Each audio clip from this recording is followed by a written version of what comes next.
Bonjour à toutes, bienvenue sur cette vidéo et cette interview des bâtisseuses de demain. Aujourd'hui, j'ai l'honneur d'avoir Carole avec moi. Mais tout d'abord, les bâtisseuses de demain, qu'est-ce que c'est? C'est ma marque, c'est mon mouvement, c'est pour toutes les femmes qui désirent impacter le monde, que ça soit à petite, à grande ou moyenne échelle, et surtout qui désirent aussi montrer le chemin aux futures générations. Bienvenue, Carole. Merci, bienvenue, bienvenue, bienvenue à toi, là, chez moi, dans ma lucarne. Oui, bah merci. Alors, pour les personnes qui vont voir cette interview en visio, je crois que toi, Carole, tu as un petit peu des soucis de connexion, hein. Tu m'as partagé. Oui, j'habite en Bretagne et depuis la tempête Ciarán, je n'ai plus d'Internet, donc je suis sur les réseaux mobiles et parfois, ben, l'univers me joue des tours. Du coup, si vous voyez un petit peu de frise sur la vidéo, voilà, c'est juste dû au réseau. J'espère que ça ira pour l'interview, mais on va croiser les doigts. Alors, Carole, dis-moi, qu'est-ce que tu fais? Quelle est ta mission d'entreprise? Présente-toi un petit peu. Alors donc, je suis Carole Fortuna et j'ai créé l'entreprise Communisson il y a maintenant 9 ans. Je suis libératrice de votre envie en 2 mots, de votre communication et de votre joie. Ma mission, c'est d'accompagner les personnes à consolider les fondements de leur être, que ça soit au niveau de leur sphère intime, personnelle ou professionnelle. Ça veut dire quoi? Que pour moi, ça va passer par la confiance en soi, par la communication et par la joie. Je suis une femme qui vit avec la joie et c'est ce que je souhaite partager parce que pour moi, rien n'est plus beau que d'être sur cette terre et de profiter de toutes ces beautés que l'on peut avoir autour de nous. Les outils que j'utilise, donc mes accompagnements ont lieu aussi bien en entreprise qu'auprès d'associations, qu'auprès d'institutions médicales ou Mhm. auprès de particuliers. Les outils que je vais utiliser sont la musicothérapie, le yoga du rire, la formation en communication humaine, le coaching de vie et la libération de la voix. Merci beaucoup. Et quel a été ton parcours un peu? Comment tu es devenue justement euh, coach de vie ou enfin, je sais pas comment quel est ton Un peu tout ça. Comment un je peu suis tout ça. devenue un peu tout ça? Ouais. En fait, pendant 30 ans, j'ai été salariée dans des entreprises. J'ai travaillé dans diverses entreprises, hein, aussi bien des petites que des grandes du CAC 40. J'ai terminé ma carrière de salariée en tant que manager commercial et formatrice. Et parallèlement à cela, je suis chanteuse lyrique. C'est-à-dire que dans ma vie, j'ai fait des choix de vie où je n'ai pas choisi l'option artiste. Je suis rentrée un peu dans le moule du salariat Mhm. pour financer ma passion du chant. Et à l'issue, presque, c'est marrant parce que je ne l'ai pas choisi du tout, mais à l'aube de la cinquantaine, je cherchais à... J'avais fait tellement de choses dans le monde de l'entreprise que j'arrivais plus à trouver un métier qui puisse me faire encore évoluer, vibrer dans mon corps, voilà, me Mhm. passionner. Je tournais un peu en rond et j'ai cherché à trouver un métier qui me permette de lier ma passion du développement de l'humain et de la voix. Mhm. C'est comme cela que j'ai rencontré le métier de musicothérapeute et après une formation, je me suis dit, OK, c'est bon, c'est ma nouvelle voie, justement VOIE cette fois-ci. Mhm. Et j'ai créé mon entreprise dans ce sens-là. Ça fait combien de temps que tu as ton entreprise? Donc ça fait 9 ans. 9 ans. 9 L'année ans. prochaine, je fais les 10 ans de mon entreprise. Voilà, exactement. Ah, bravo. Et, et pour toi, quel a été, à part ce moment où justement tu peut-être avais un peu de frustration dans ton travail ou de démotivation, qu'est-ce qui a fait que tu as vraiment eu ce déclic pour passer du monde du salariat au monde de l'entrepreneuriat? c'est vraiment, j'ai d'abord cherché, parce que dans le monde du salariat, moi j'étais très bien parce moi j'estimais que j'étais une enfant gâtée, hein. Quoi qu'il advienne, quoi qu'il m'arrive, en bonne santé, malade, en vacances, au travail, j'étais toujours payée.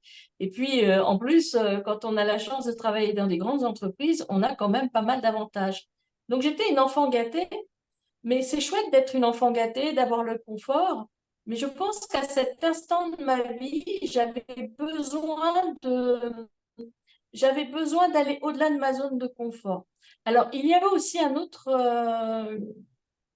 autre facteur qui est que ma mère est décédée à 49 ans et que moi, j'arrivais donc à l'âge où ma mère est décédée et que je crois que ça a été la révélation où j'ai enfin pris conscience que moi, je n'étais pas ma mère, que donc j'allais vivre plus longtemps. Et donc, ça a été une renaissance pour moi. Et je crois que tous ces facteurs sont venus se compléter. J'ai cherché pourtant dans le monde de l'entreprise des métiers qui me passionnent. Ma difficulté, c'est qu'en France, si on veut évoluer sur des métiers, voire pas de même niveau, enfin, entre guillemets, je dis bien, hein, parce que c'est toujours quelque chose d'évoluant pour moi, puisque Mhm. j'apprends quelque chose de nouveau. Mais dans le monde de l'entreprise, on a des strates, voilà, enfin, agent de maîtrise, cadre, machin, c'est souvent comme ça. Et puis quand tu es cadre et que tu dis, bah, tiens, moi j'aimerais bien aller faire un métier là ici d'agent de maîtrise ou d'employé, et qu'on te répond, ah mais non, mais c'est pas possible, ça se fait pas, vous êtes cadre. C'est pas grave, hein, je signe un papier comme quoi je ne suis plus cadre, mais moi je veux Mhm. évoluer autrement. Eh ben non, on te l'interdit. Donc à un moment donné, eh ben, j'ai choisi ce qui vibrait au fond de moi. Et j'ai pris le courage à deux mains de me dire, sors de ta zone de confort et fais vraiment ce qui te fait vibrer. Et bravo parce qu'à 50 ans de lancer son entreprise, ben, pas tout le monde le fait. Donc voilà, déjà, bravo Bah, pour ça. écoute, ma vie, elle n'est pas terminée. Et sincèrement, je me voyais pas, parce que quand j'ai créé mon entreprise, j'ai des amis qui m'ont dit, mais tu te rends pas compte, à ton âge, tu es quand même bien Mhm. payé, tu devrais attendre parce que dans quelques années, tu seras à la retraite. Oui, mais enfin bon, si j'attends toujours après la retraite, moi, je vais m'étioler, quoi, ça va pas aller. Donc, donc c'est vrai que j'ai dit, bon, bah, la retraite, c'est loin. Puis bon, hein, c'est toujours quelque chose qui est jamais acquis, on est bien d'accord. Donc, ma vie, elle est encore là. Et j'ai encore des années devant moi. Donc, qu'est-ce que je peux faire? Ben voilà, je me lance, on verra bien. De toute manière, quand j'ai créé mon entreprise, j'ai tout de suite pensé à un plan B et à un plan C. Mhm. C'est-à-dire que si je me plante, si je n'arrive pas à réussir ce projet, eh bien, je retourne dans le salariat. Puis cette fois-ci, on me dira plus que je suis pas cadre, que je suis cadre ou quoi que ce soit, parce que je Mhm. recommencerai là où je veux, quoi. Donc, j'ai toujours eu cette vision dans, dans cette envie d'aller créer une entreprise à 50 balais. Et pourquoi pas? Ah, mais je suis totalement en accord avec ce que tu dis. Et simplement, je sais qu'il y a beaucoup de croyances limitantes justement autour de ça. Mais je suis trop vieille, etc., etc. Et là, on a un bon exemple avec toi, comme quoi il y a pas d'âge en fait. Il n'y a pas d'âge. Et puis en plus, alors je pense aux futures générations parce que vraiment, pourquoi tu œuvres aussi, c'est pour sensibiliser aussi les jeunes à oser faire des choses. Mais ce que je veux dire, c'est que moi, à 50 ans, j'ai acquis une certaine expérience, une certaine maturité aussi. Mon fils n'est plus à ma charge. Donc, voilà, c'est déjà plus allégé au niveau de l'aventure Mhm. d'aller créer son entreprise. Mais ce que je veux dire, c'est que c'est possible à tous les âges, hein. C'est vraiment quand on sent en soi que l'envie est là et puis ça vaut le coup d'essayer. Qui ne tente rien n'a rien, hein. C'est ce qu'on dit souvent, hein. C'est un Mhm. proverbe. Qui ne tente rien n'a rien. Justement, j'ai échangé avec une jeune femme récemment qui me disait que elle souhaiterait ne pas avoir de regrets à la fin de sa vie et d'avoir essayé tout ce qu'elle avait envie d'essayer. et peu importe le résultat, mais de le faire. Et je pense que c'est une très belle, c'est une belle pensée. Et j'adhère. Tout à fait, moi aussi. Et pour toi, dis-moi, qu'est-ce que c'est une bâtisseuse de demain? Une bâtisseuse de demain, c'est quelqu'un qui est ouvert au monde déjà, et qui est dans le partage, dans l'enrichissement commun. Euh, et donc, je parle de bâtisseuse de demain, c'est vraiment d'aller au-delà du passé, etc. C'est d'oser s'ouvrir, d'oser d'oser aller dans l'inconnu. C'est ça pour moi une bâtisseuse de demain. Et quand je parle d'échange, c'est de s'enrichir des expériences des uns, des autres, et de partager les siennes. Quand on parle de bâtisseuse de demain aussi, je repense à la jeunesse qui est incroyable. Souvent, on est en train on critique les jeunes parce qu'on ne les comprend pas, hein.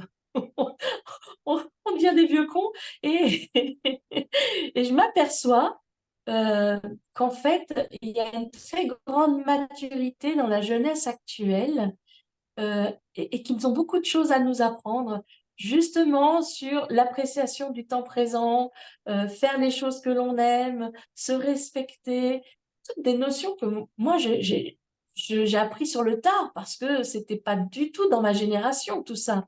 Mhm. On n'avait pas du tout ces notions-là. Merci. Et puis, j'ai une autre question pour toi. Quel serait ton conseil pour, voilà, pour une femme qui désire être une bâtisseuse de demain? Quel est mon conseil? Je te vais répéter parce que j'ai eu un léger petit machin. Oui, Quel est mon conseil pour ton les conseil, femmes oui. qui souhaitent,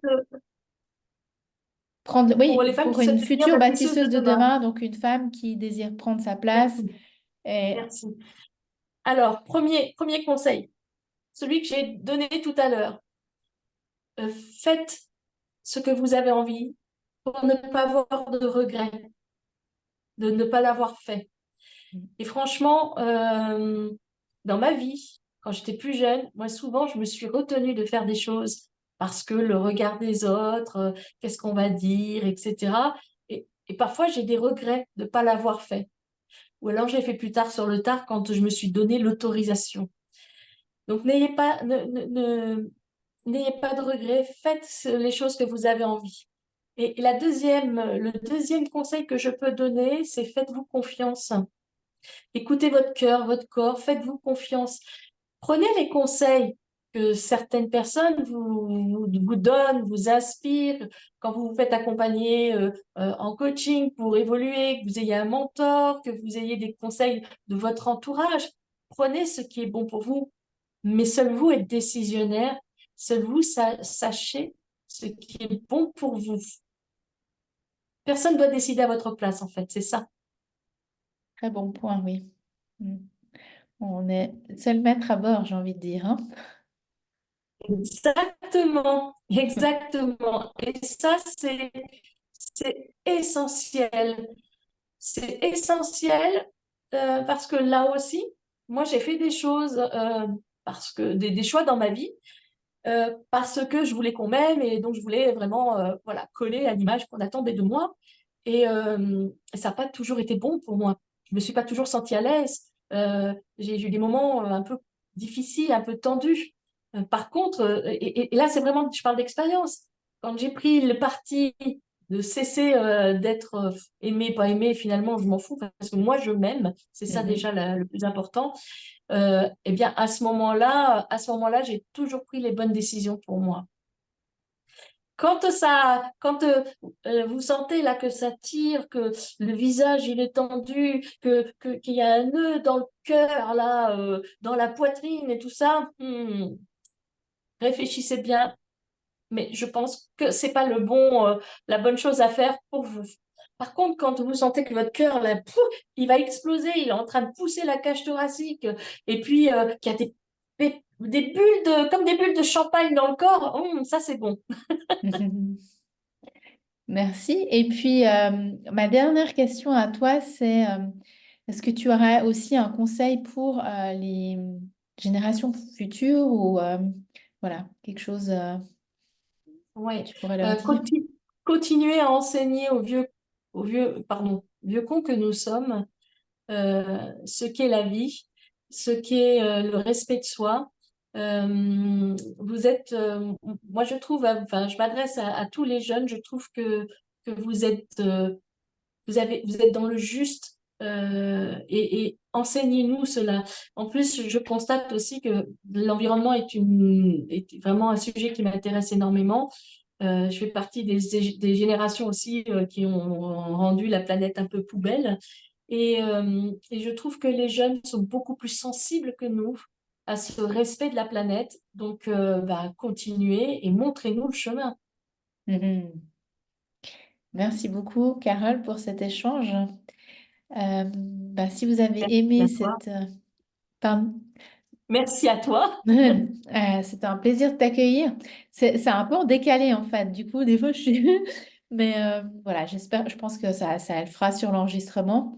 En tout cas, si vous avez aimé cette vidéo, n'hésitez pas à liker, à commenter, à partager. Et puis, ben, je vous dis à tout bientôt pour un prochain interview des bâtisseuses de demain. Bye Merci, Carole. bye. Bye bye.